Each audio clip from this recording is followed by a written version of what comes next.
Olá, pessoal, e vamos a mais um podcast Glione. Hoje vamos falar do Irã, mas não do Irã de caricatura da mídia ocidental. Vamos falar do Irã real, um país sob cerco econômico, guerra híbrida, sabotagem de inteligência estrangeira e que, apesar de tudo isso, não se ajoelha. E já aviso que pensar dói e não ficar informado dói muito mais. Poucos países condensam tão bem as contradições da ordem internacional atual quanto o Irã. Crise econômica, protestos sociais, risco de guerra, sanções econômicas. Nada disso surgiu ontem. O Irã é herdeiro de uma das civilizações mais antigas do planeta. Foi Pérsia, foi império, foi centro cultural quando a Europa ainda engatinhava. Isso importa porque estados com a memória histórica longa não aceitam tutela estrangeira com facilidade.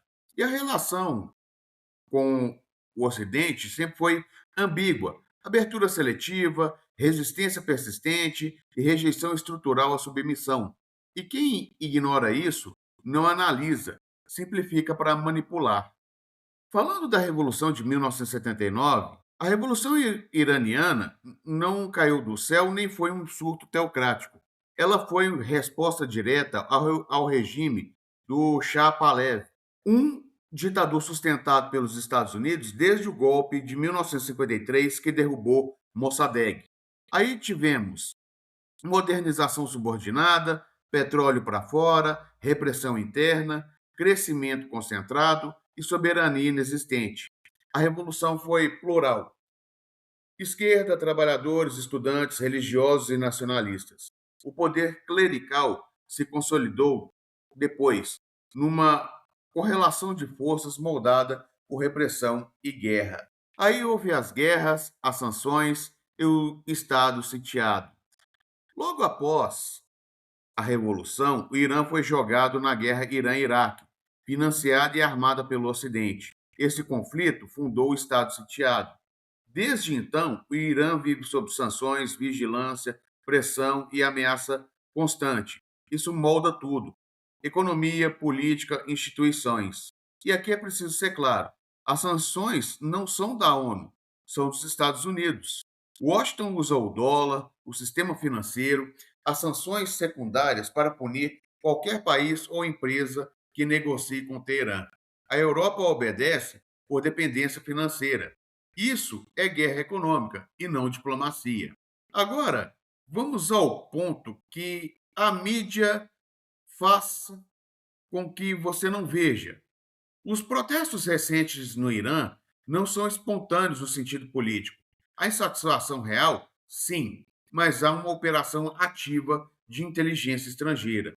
O Mossad publicou mensagens em persa, incentivando mobilização, prometendo apoio no terreno e também fazendo vídeos usando IA, fora outras coisas, com o apoio da CIA. Isso não é solidariedade, é manual clássico de mudança de regime. A CIA opera da forma mais silenciosa: financiamento de ONGs via net, redes de informação, guerra psicológica, inflar números de mortos, ocultar violência dos grupos antigoverno. Quando os guardas são lixados, mesquitas incendiadas, bombeiros queimados vivos, silêncio. Quando o Estado reage, manchete. Isso não é jornalismo, é engenharia do caos. As sanções não derrubam regimes, elas organizam a economia de forma agressiva. Inflação, desemprego jovem, moeda fraca, serviços públicos em erosão. Quem paga? Trabalhadores, mulheres, aposentados. Enquanto isso, a sociedade iraniana mudou: urbana, escolarizada, conectada. O pacto social pós-revolução está esgotado por causa de um conflito geracional. O regime responde com repressão, o Ocidente responde com sabotagem e o povo fica no meio. O Irã coloca um teste decisivo para qualquer esquerda séria. Não existe imperialismo sem derrubar sanções, Mossad e CIA, mas não existe internacionalismo digno silenciando repressão interna. Esse autoritarismo não é resistência. A sanção não é humanitarismo. E a soberania sem justiça social apodrece. Defender o povo iraniano é combater a guerra econômica dos Estados Unidos, rejeitar aventuras militares e afirmar que direitos, soberania e justiça social são inseparáveis. Qualquer análise que escolha apenas um lado da equação não é crítica,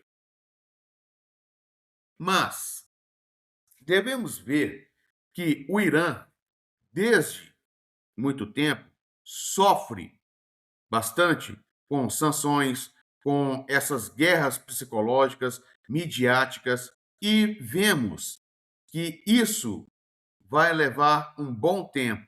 Mas vemos que o Irã tem o apoio da China e Rússia. O que isso significa na verdade? O Donald Trump sabe com o que está, não sabe o e sabe o que está fazendo? Não podemos saber. Mas uma das coisas que nós estamos vendo até aí é o discurso de mafioso que ele está fazendo e não de estadista.